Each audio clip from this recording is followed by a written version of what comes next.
4 PM news network में दोस्तों आपका स्वागत है। मैं हूं आपके साथ राशिद जहीर।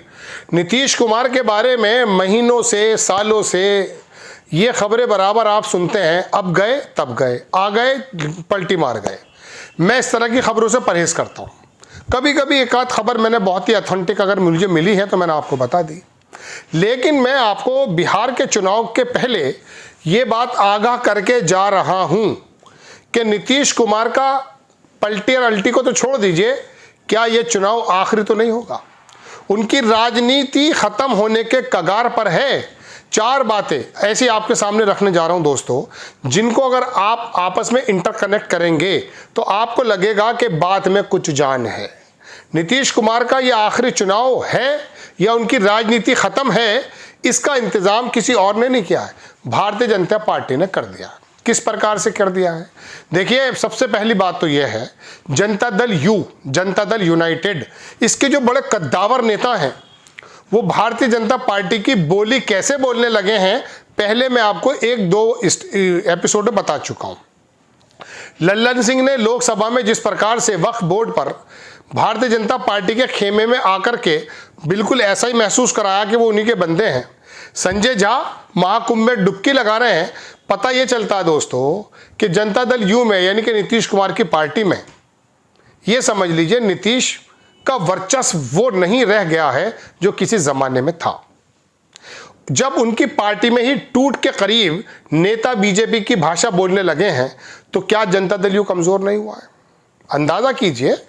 मैं आपको बता रहा हूं, यह गठबंधन दरअसल नीतीश कुमार की मर्जी से तो है, लेकिन इसका सूत्रधार संजय झा बने।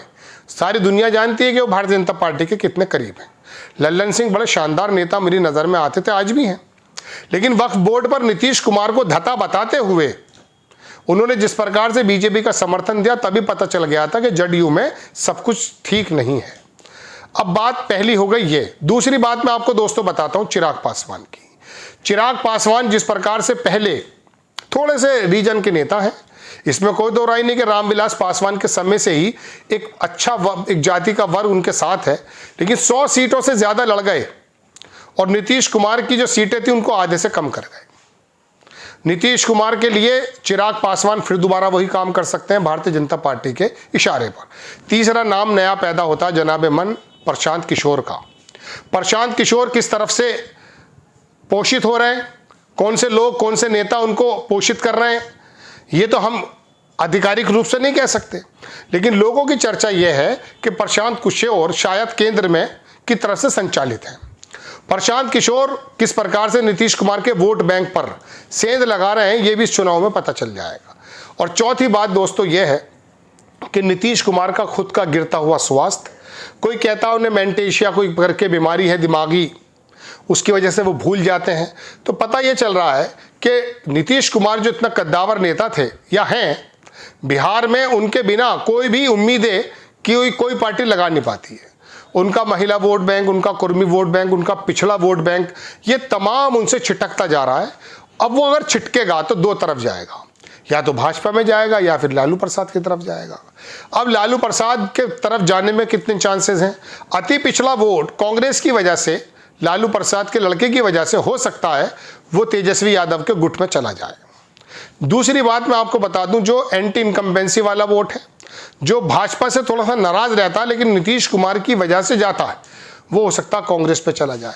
तो अब ये कुल मिला के जो इंतजाम किए हैं भारतीय जनता पार्टी ने या अमित शाह ने या आरएसएस के तंत्र ने, वो बिल्कुल साफ जाहिर है दोस्तों कि वो बिहार जिस प्रदेश में आज तक भारतीय जनता पार्टी अपना चीफ मिनिस्टर नहीं बना पाई है, न फुल बहुमत में आ पाई है, उसका एक सपना है कि हिंदी भाषा में जो भी स्टेट्स हैं वहाँ पर उनकी कम से कम बिहार में सरकार हो जाए।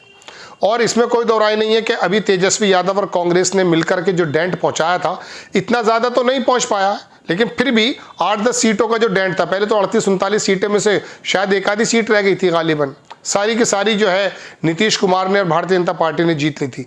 इस बार वो 28, 30 या 32 के करीब है, 5-10 सीटों का उनका नुकसान है। तो ऐसे समय में उनका भी एक बड़ा अच्छा मतलब जंग हो सकता है। लेकिन बहरहाल भारतीय जनता पार्टी, उड़ीसा में चले जाइए आप, वहाँ बीजू जनता दल, नवीन पटनायक, उनकी किस प्रकार से आपको याद होगा पार्टी को टेक ओवर किया गया, ख़त्म किया गया। आप दूसरी तरफ आ जाइए, आंध्र प्रदेश में YSR, उनकी पार्टी को किस प्रकार से ख़त्म किया ये भी पूरे देश ने देखा है। मतलब मैं आपको हरियाणा की जजपा की बात करूं, दुष्यंत चौटाला की, या आपको उड़ीसा लेकर चलूं या कहीं और लेकर चलूं, सबसे ताज़ा उदाहरण तो मुंबई का है। आप देखें शिवसेना को किस प्रकार से वहीं से एक आदमी को पैदा करके, शिवसेना के बारे में कोई अंदाज़ा नहीं कर सकता था कि वो टूटेगी, लेकिन किस कदर ज़बरदस्त तरीके से तोड़फोड़ कराई अमित शाह ने, ऐसा आरोप उन पर लगता है। हम अपनी तरफ से तो कह नहीं रहे।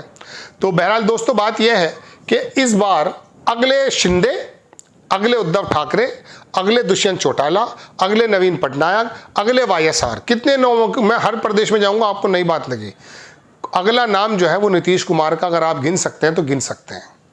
चूंकि हालात ये हो गए बिहार में दोस्तों, ये 4-5 चीज़ें जो मैंने बताई हैं, ये भारतीय जनता पार्टी या नीतीश कुमार के गठबंधन को मजबूत करने के लिए नहीं है, और ना ये गठबंधन कांग्रेस को नुकसान पहुंचा रहा है, ना चिराग पासवान वाला फैक्टर, ना प्रशांत किशोर वाला फैक्टर, और ना भारतीय जनता पार्टी के जो RSS के लोग मैं बताने जा रहा हूं, उन्होंने जो जमीन पर काम किया है वो दरअसल नीतीश कुमार को सबसे पहले टारगेट कर रहा है।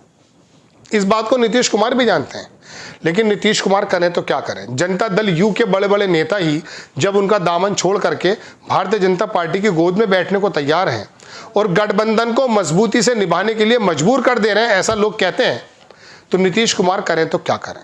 हाँ, आखिरी काम हो सकता है, एक फाइनल, आप सुनते होंगे फाइनल क्लाइमैक्स, वो अगर नीतीश कुमार कर जाएं, जिसके बारे में आप ये तमाम चर्चाएं महीनों से लोगों के मुंह से सुन रहे हैं, मार दी पलटी, अगर लालू प्रसाद के खेमे में आ गए तो पार्टी तो टूटेगी, ये याद रखिएगा।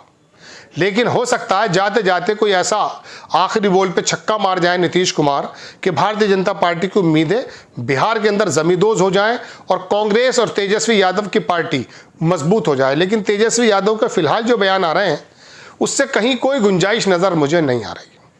उन्होंने एक नाम दिया, कल या परसों में सुन रहा था, पकड़वा मुख्यमंत्री। पकड़ जानते हैं क्या होती है? पकड़ आप सुनते होंगे कि वो कभी कभी कुछ फिल्में बनती हैं कि कुछ अपहरण कर लिए, कि पकड़ लिया गया, पकड़ कर ली। हालांकि शादी में दूल्हे को भी पकड़ बोलते हैं, लेकिन वहाँ उस भाषा में उनका कहना यह है कि ये एबडक्टी यानी कि यरगमाली, यानी कि उनको अगवा किया गया है भारतीय जनता पार्टी के माध्यम से, इस टाइप के चीफ मिनिस्टर हैं। अब इस तरह के कटाक्ष, अंदाज़ा ये होता है कि शायद संभव है कि अब इन दोनों में ज़्यादा ना हो, लेकिन अपनी राजनीति को अगर बचाना है, भारतीय जनता पार्टी के निशानों से अगर बचना है, तो दोस्तों ये काम तो नीतीश कुमार को करना पड़ेगा, वरना नीतीश कुमार की राजनीति भी ख़त्म, उनकी पार्टी भी ख़त्म। और याद रखिएगा, बिहार में जनता दल यू का कोई बहुत बड़ा वर्चस्व नहीं रह जाने वाला है, क्योंकि भारतीय जनता पार्टी ने अपनी तरफ से प्लान के मुताबिक बिसात बिछा दी है। आपको खबर कैसी लगी अपनी राय कमेंट्स बॉक्स में ज़रूर दीजिए। चैनल को सब्सक्राइब कीजिए, शेयर कीजिए। नेक्स्ट टाइम मैं किसी खबर के साथ हाजिर होता हूँ। जय हिंद।